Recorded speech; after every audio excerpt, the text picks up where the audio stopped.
क्या आप जानते हैं कि देश की आन बान शान भारत का तिरंगा जो संसद से लेकर लाल किला और दूतावासों पर शान से लहराता है वो कहाँ तैयार होता है? तो चलिए आपको बताते हैं। नमस्कार, मैं हिमांशी राजपूत और आप देख रहे हैं भारत एक्सप्रेस डिजिटल। बता दें कि देश की आन बान शान तिरंगा ग्वालियर में तैयार होता है। यही बना ध्वज संसद से लेकर लाल किला, दूतावासों और देश के 20 राज्यों में फहराया जाता है। गणतंत्र दिवस से पहले तिरंगे की इस खास फैक्ट्री में काम तेज हो गया है, जहां 90% महिलाएं राष्ट्रीय ध्वज के निर्माण में जुटी है। पूरा देश 77वां गणतंत्र दिवस मनाने की तैयारी में जुटा है। इसी बीच ग्वालियर स्थित मध्य भारत खादी संघ में तिरंगे के निर्माण का काम तेजी से चल रहा है। ये उत्तर भारत की एकमात्र संस्था है जहां प्रमाणित राष्ट्रीय ध्वज बनाए जाते हैं। यहाँ तैयार होने वाला तिरंगा संसद, लाल किला, दूतावासों और देश के अलग अलग राज्यों तक पहुंचता है। खास बात यह है कि यहाँ तिरंगे के निर्माण की जिम्मेदारी मुख्य रूप से महिलाओं के हाथों में है। कपड़ा काटने से लेकर सिलाई, फिनिशिंग और टेस्टिंग तक हर चरण में महिलाएं ही राष्ट्रीय ध्वज को आकार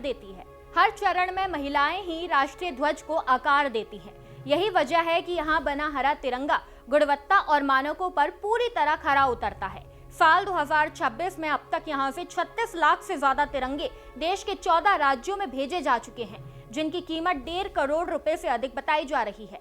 अगर पूरे साल की बात करें तो अब तक 1 करोड़ 22 लाख रुपए मूल्य के ध्वज भेजे जा चुके हैं। देश भर में राष्ट्रीय ध्वज केवल 3 जगह तैयार किए जाते हैं, कर्नाटक के हुबली, मुंबई और उत्तर भारत में सिर्फ ग्वालियर। बता दें कि यहाँ अलग अलग आकार के तिरंगे बनाए जाते हैं, जिन्हें तय मानकों के तहत करीब 20 तरह की टेस्टिंग से गुजरना पड़ता है। जी, मेरा नाम नीलू मेकले है। यहाँ मैं क्वालिटी देखती हूँ, क्वालिटी मैनेजर हूँ। कितने समय से आप यहाँ देख रहे हैं? जी, मेरे को यहाँ करीब 12 साल हो गए और फ्लैग का काम मैं करीब 2016 से कर रही हूँ। और जब से हमें ISI यहाँ मिला है तब से ही मैं यहाँ वर्किंग में हूँ फ्लैग में। किस तरह की गुणवत्ता का यहाँ ध्यान रखा जाता है? कितने साइज़ के यहाँ ध्वज बनाकर तैयार किए जाते हैं? जी, यहाँ पर 8 से 9 साइज़ के फ्लैग यहाँ बनाए जाते हैं और जो हमारे भारतीय मानक ब्यूरो से लाइसेंस हमें मिला है उसके अनुसार हम 3 फ्लैगों को तैयार करते हैं, 2x3, 3x4 और 6x4। इन 3 फ्लैगों की हम ISI के द्वारा मानक ब्यूरो के दिए हुए नॉर्म्स के अनुसार टेस्टिंग करते हैं और उसी अनुसार फ्लैग बनाते हैं। तो उसमें करीब 20 से 25 टेस्टिंग हमारी रहती हैं। तो उस टेस्टिंग को करने के बाद ही हम उसे ISI मार्का देते हैं और फहराने के लिए तैयार करते हैं। 26 जनवरी 15 अगस्त पर ज़्यादा लोड आ जाता है बर्फ का? जी, नहीं ऐसा कुछ नहीं है। एक्चुअली हमारे यहाँ जो फ्लैग है वो पूरे 12 महीने हमारा प्रोडक्शन चलता है, जिसके लिए हम जो 26 जनवरी और 15 अगस्त पे जो हमारे यहाँ सेल होता है उसके लिए स्टॉक तैयार पूरे साल भर किया जाता है और उसके बाद इसमें हमारी बिक्री कंटिन्यू बढ़ जाती है। मध्य भारत खादी संघ का इतिहास भी काफी पुराना है। यह संस्था आजादी के आंदोलन से जुड़ी रही है और आज भी राष्ट्रीय ध्वज निर्माण की अहम जिम्मेदारियां निभा रही है। मध्य भारत खादी संघ गांधी जी के चरखा आंदोलन से प्रभावित होकर बाबू तखतमल जैन ने 1930 में प्रारंभ किया था ग्वालियर में। तब से आज तक हम लोग खादी और ग्रामोद्योग के क्षेत्र में बड़े बड़े नए काम करते आ रहे हैं। रहा सवाल राष्ट्रीय ध्वज का, अभी 26 जनवरी आ रही है उसका, तो अभी हम लोगों ने जो उसकी तैयारी कर रखी थी उसके अनुरूप अलग अलग स्टेट से डिमांड आ रही है। हम लगातार अलग अलग स्टेट में माल भेजते जा रहे हैं। अभी कल हमने भोपाल में भेजा है माल, वो राज्यपाल भवन पे और मुख्यमंत्री कार्यालय पे फहराया जाएगा 26 तारीख को।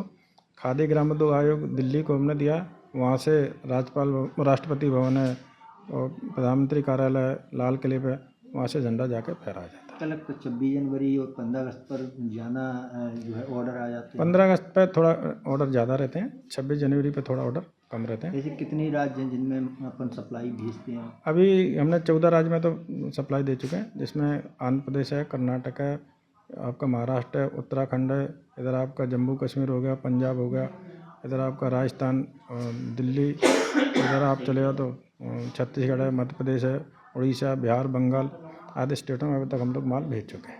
ध्वज बनाने की बात की जाए तो किन किन स्थानों पर ध्वज बनाने का किया है? ध्वज बनाने के लिए BIS ने अभी 3 लोगों को ऑथराइज किया है। इसमें उत्तर भारत में सिर्फ मध्य भारत खादी संघ और राष्ट्रीय ध्वज बनाता है। मध्य भारत खादी संघ गणतंत्र दिवस हो या स्वतंत्रता दिवस, ग्वालियर में बना तिरंगा देश की आन बान शान बनकर हर इमारत पर शान से लहराता है। देश इस बार 77वां गणतंत्र दिवस मनाने जा रहा है, जिसकी तैयारियां की बात की जाए तो देश भर में हर्षोल्लास के साथ शुरू हो चुकी हैं। ऐसे में हम ग्वालियर में मौजूद हैं खादी संघ में। खादी संघ में इसलिए मौजूद हैं क्योंकि यहाँ से देश भर के कोने कोने में ध्वज जाते हैं और ये वे ध्वज हैं जिनको खादी संघ तैयार करता है।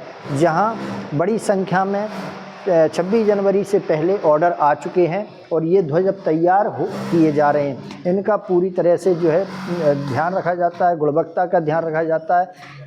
बात की जाए तो ये खादी संघ के द्वारा इसलिए तैयार किए जाते हैं क्योंकि सूत के कपड़े के बनकर ये तैयार होता है और देश के विभिन्न कोनों में सरकारी बिल्डिंगों पर, दूतावासों पर, कई जगह पर इसे फहराए जाने का काम किया जाता है।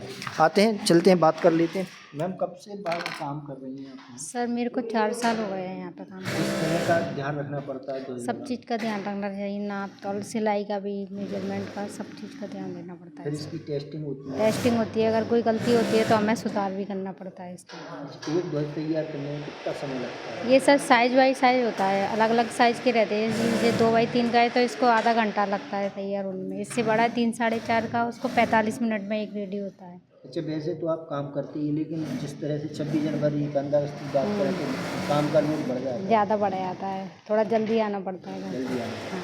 कितने ऐसे लोग हैं जो आप लोग काम करते हैं यहाँ पर? अब भी 9 कारीगर है। अभी कुछ लोगों की थोड़ी घर में समस्या है तो आ नहीं पा रही है। ओवर टाइम पर काम करना पड़ता है? नहीं, ओवर टाइम तो नहीं, जल्दी आना तो ओवर टाइम ही समझ लो, थोड़ा जल्दी आ जाते हैं। तो पूरा ध्यान इस वक्त 26 जनवरी को लेकर है और जिस तरह से ऑर्डर आते हैं तो कहीं ना कहीं प्रेशर भी बढ़ जाता है वर्क का। तो इस समय जो है, जो वर्कर हैं उनको ज़्यादा काम करना पड़ता है। लेकिन बात की जाए गुणवत्ता की तो गुणवत्ता के आधार पर ही ध्यान रखकर इन ध्वज को तैयार किया जाता है, क्योंकि जिस तरह से देश की आन बान शान ध्वज होता है उसका काफ़ी ख्याल रखकर ही यहाँ पर उसको तैयार करके देश के 20 ऐसे राज्य हैं जिनमें भेजने का काम यहाँ से किया जाता है। मनोज चौबे, भारत एक्सप्रेस, ग्वालियर।